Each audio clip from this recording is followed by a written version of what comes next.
Baiklah, sekarang kita akan mengerjakan latihan soal dari materi larutan bagian 2. Untuk nomor 1, kita ketahui konsentrasi dari Pb NO3 dua kali adalah sebesar 0,05 molar. Ya, konsentrasi.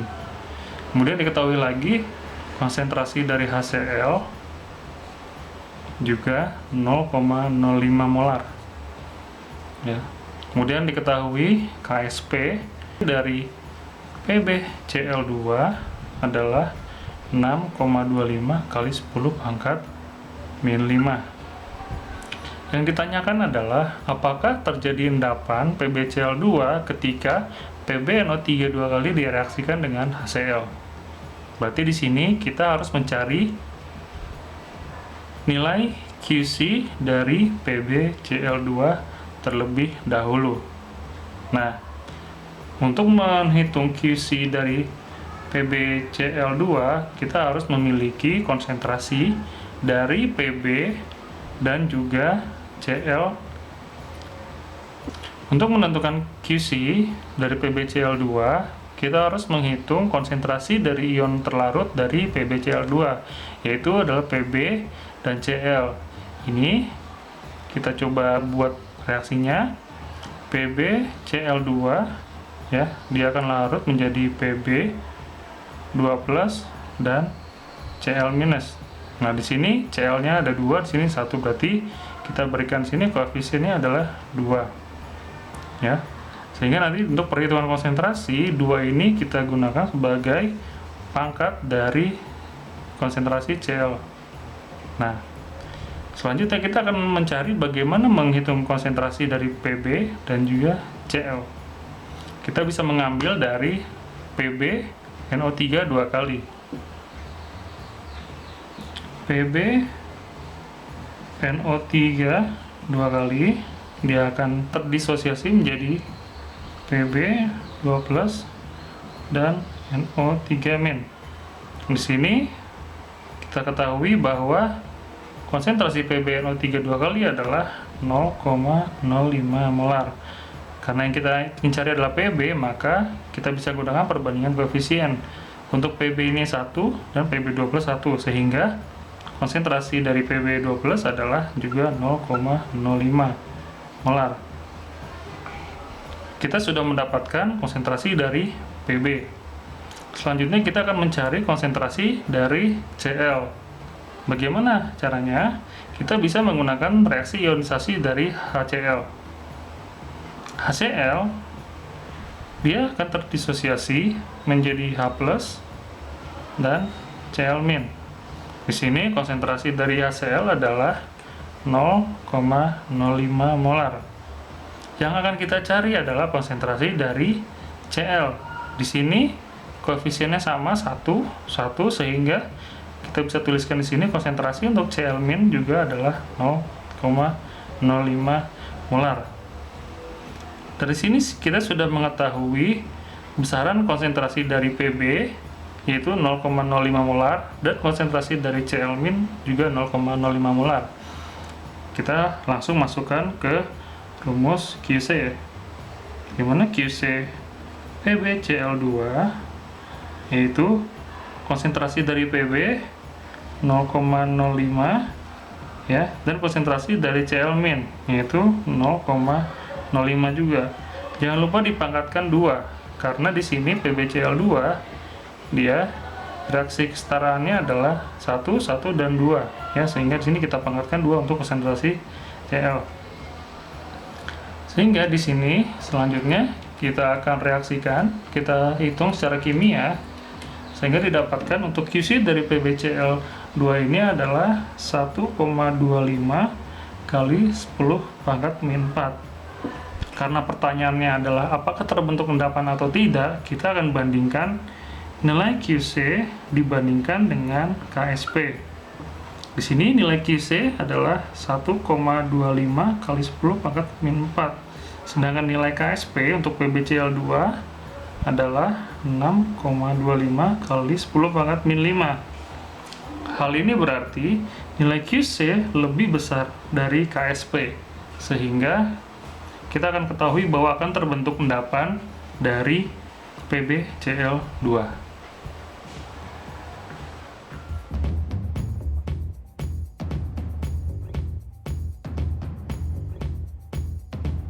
Sekarang kita akan mengerjakan soal latihan nomor 2.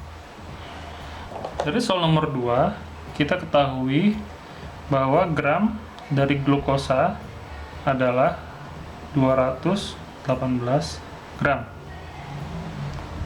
MR dari glukosa tersebut adalah 180.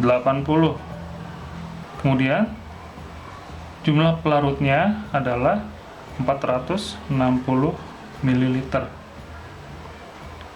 Dengan MR air H2O di sini adalah 18. Kemudian diketahui juga tekanan uap murni yaitu P10 adalah 31,82 mm Hg. Yang ditanyakan adalah berapa besar penurunan tekanan uapnya atau delta P. Untuk mencari delta P, kita memiliki rumus delta P sama dengan X2 dikalikan dengan P10. Di sini X2 ini adalah fraksi mol zat terlarut, di mana zat terlarutnya di sini adalah glukosa, ya. Oleh karena itu pertama kali kita harus mencari X2. Fraksi mol untuk X glukosa sama dengan mol glukosa dibagi dengan mol glukosa ditambahkan dengan mol pelarutnya, yaitu air. Mol air. Untuk menentukan penurunan tekanan uap, kita harus menghitung fraksi mol dari zat terlarut atau glukosa dikalikan dengan tekanan uap larut murninya. Di sini kita cari dulu X2-nya, ya. Fraksi mol glukosa merupakan hasil bagi dari mol glukosa dibagi dengan mol glukosa ditambah dengan mol air. Ini kita dapatkan datanya. Mol glukosa itu merupakan, jangan lupa untuk mol adalah gram per mr. Kita memiliki data mol glukosa gramnya adalah 218. Kita bagi dengan mr-nya 180 dibagi mol glukosa, ini sama 218 dibagi 180 tambahkan dengan mol air. Kita lihat berapa gram airnya atau volumenya, itu adalah 460 dibagi dengan mr dari air, yaitu 18. Sini kita mendapatkan fraksi mol untuk glukosa adalah 0,045. Dari sini kita bisa langsung masukkan ke rumus delta P, yaitu 0,045 kita kalikan dengan P10-nya, yaitu 31,82, sehingga didapatkanlah delta P sebesar 1,4 mm Hg. Inilah nilai penurunan tekanan uapnya.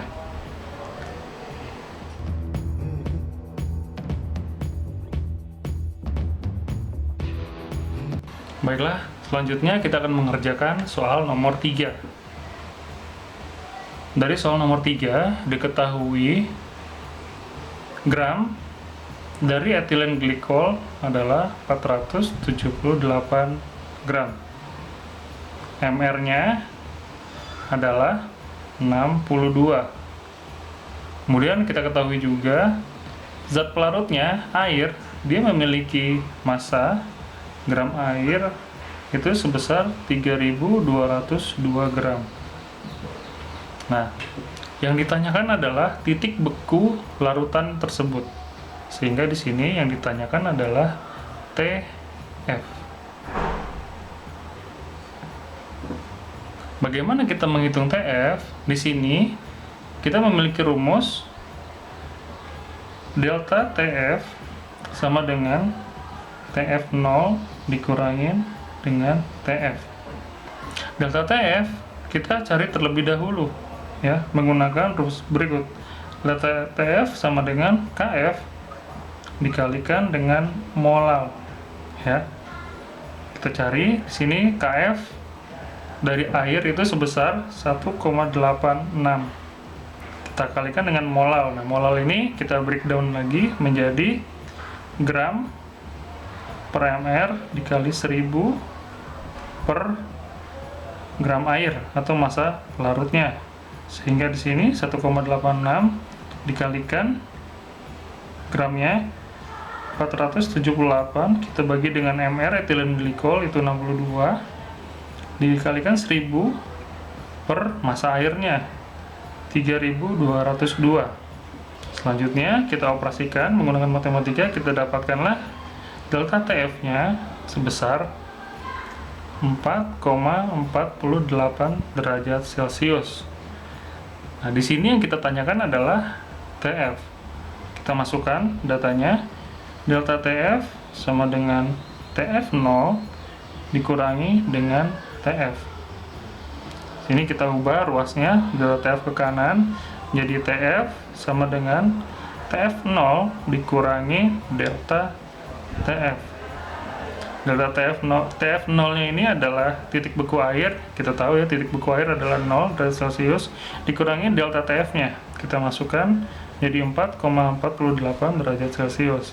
Sehingga yang dicari TF-nya, titik beku larutan tersebut adalah minus 4,48 derajat Celcius. Inilah titik beku larutan yang sudah ditambahkan dengan etilen glikol.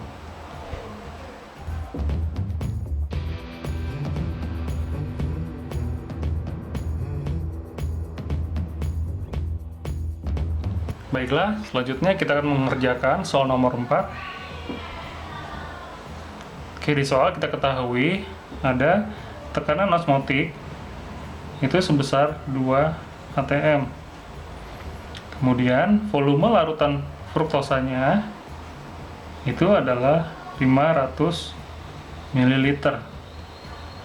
Kemudian kita ketahui mr dari fruktosa adalah 180.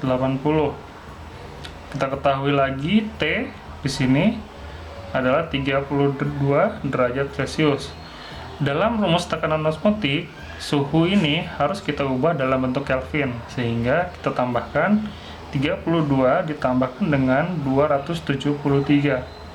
Sini menjadi 305 Kelvin. Ya.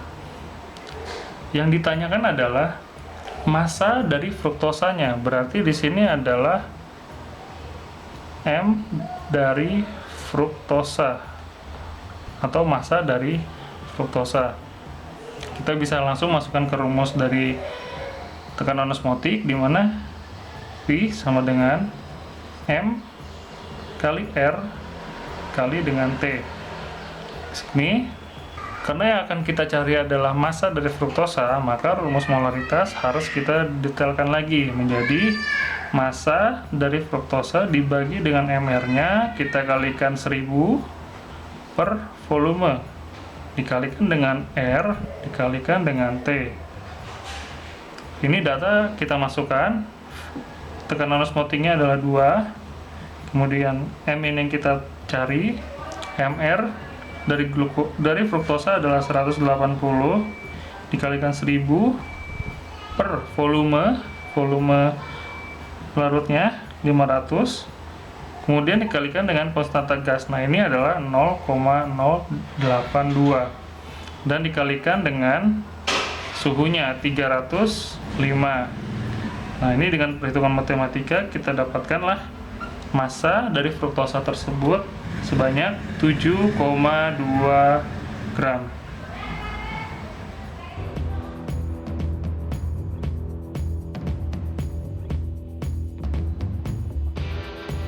Selanjutnya kita akan mengerjakan soal nomor 5. Dari soal nomor 5 kita ketahui massa pelarutnya, massa air itu adalah 2000 gram. Kemudian penurunan titik bekunya delta TF itu adalah sebesar 15 derajat Celcius. Nah, dia akan menggunakan garam yang akan dilarutkan dalam air. Ketahui mR air adalah 18 dan mR garam atau NaCl itu adalah 58,5. Di sini yang ditanyakan adalah massa dari NaCl yang akan dilarutkan sehingga terdapat penurunan titik beku sebesar 15 derajat Celcius. Nah, di sini kita bisa menggunakan rumus delta TF sama dengan Kf dikalikan dengan molalitas. Namun di sini kita ketahui bahwa NaCl bila dilarutkan di dalam air dia menjadi larutan elektrolit, sehingga rumus delta TF-nya kita harus kalikan dengan I. Sini delta TF sama dengan Kf molalitas. Nah, ini molalitas ini kita detailkan lagi menjadi gram per mR dikali 1000 dikali massa pelarutnya dikalikan dengan I ya, untuk kita bisa mencari gramnya. Kita masukkan sini 15 untuk TF-nya, delta TF-nya ada 15, kemudian KF-nya kita ketahui KF air itu adalah 1,86 dikalikan gram, ini yang akan kita cari, dibagi dengan mR NaCl itu adalah 58,5 dikalikan 1000 per massa pelarutnya di sini adalah 2 gram, 2000 gram dikalikan dengan I. Nah, I kita dapat dari mana? NaCl dia terdisosiasi menjadi Na+ dan Cl-. Nah, di sini terdapat 2 ion ya. Ion Na+ 1 dan ion Cl-. Berarti di sini I itu karena menunjukkan jumlah ionnya berarti 1 ditambah 1 sama dengan 2. Sehingga rumusnya ini kita kalikan dengan 2. Nah, dari perhitungan ini kita dapatkan bahwa gram dari NaCl ini adalah sebesar 471,774 gram. Sehingga di sini untuk menurunkan titik beku sebesar 15 derajat Celcius dia membutuhkan 471,774 gram garam.